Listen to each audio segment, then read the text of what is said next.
Hi everyone, Bibi here, and welcome back to another Bibi's Pick, a weekly series where I pick an anime that I've seen in English and recommend it to all you awesome people at home. So this week I'm recommending Love, Chuunibyo and Other Delusions. So I've got Season 1 and then Season 2, which is Heartthrob. So let's get into it. Love, Chuunibyo and Other Delusions, or Chuunibyo for short, is a 24 episode series which is based off of a 3-volume light novel series which is still ongoing. The story starts with Yuta Tagashi, a high school boy who used to be plagued with Chuunibyo, a form of delusion that is also called middle schooler disease. He used to call himself the Dark Flame Master and he thought that magic was real.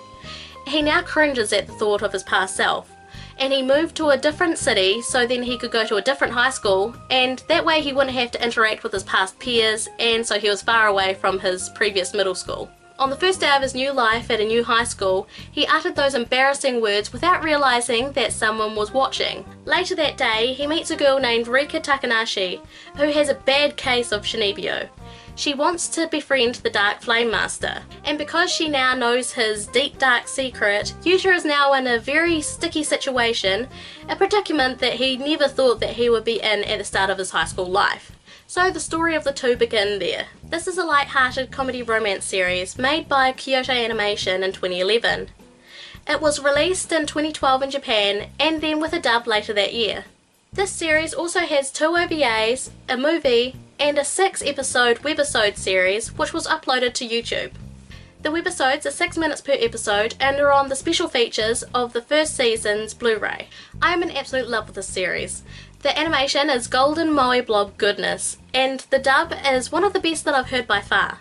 And the relationship between Rika and Yuta is heartwarming, and their interactions between each other is actually quite relatable. The story itself flowed well and I didn't find myself getting bored. But I must say that Season 1 is much better than Season 2. What Season 1 did differently from Season 2 is that it flowed more naturally.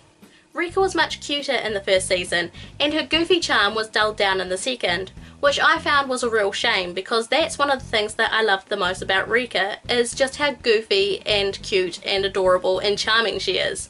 And I just felt like that some of her personality was taken away in the second series. What positives I can say about the second season is that they built on the characters that they already had. They had a lot more character development and they built upon their characters very well. The first season they were there and they had a bit of character development, but it was mostly about Rika and Yuta's relationship and how they're dealing with their Chuunibyo ways. Unfortunately, even though they did build upon these characters in the second season, they were still underdeveloped, which is a real shame because these characters had the potential to be well-rounded and very fleshed out characters, but they really fell short of that. I feel like the real downfall of the second season is the fact that they added a new character. They didn't really have to add a new character because she wasn't in it as much and she was more just there as a love rival for Rika, even though she wasn't really a love rival. You'll find out if you watch the series, but I just felt like that she was kind of unnecessary. I actually felt like that Chuunibyo didn't need a second season. It was nice to have the second season, don't get me wrong, because I love the series.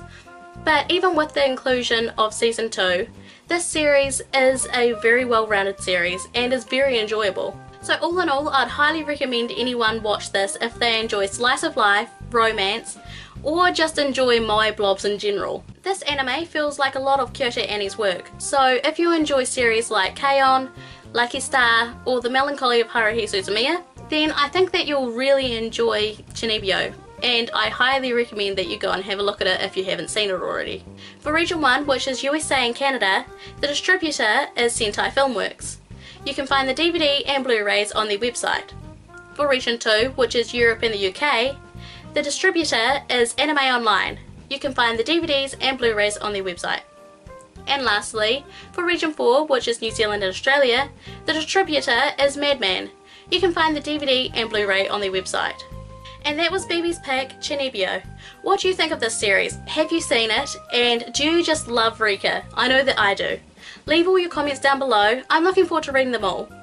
If you liked this video, please make sure to give it a big like, and if you really enjoyed it, please make sure to share it out to your friends on Twitter and Facebook. If you haven't already, go and have a look at the rest of my channel. I do weekly anime recommendations, anime news twice a week, and I have plenty of anime content on there. So I'm pretty sure you'll find something interesting to watch. I have a Facebook and Twitter, so if you want to come say hello, please do so. I'm online constantly, so make sure to follow me and like me on there. And if you want to see more of me and more content like this, please make sure to subscribe for a wide range of anime content. From Moe to Mika, thanks for watching, and I'll see you next time. Bye bye!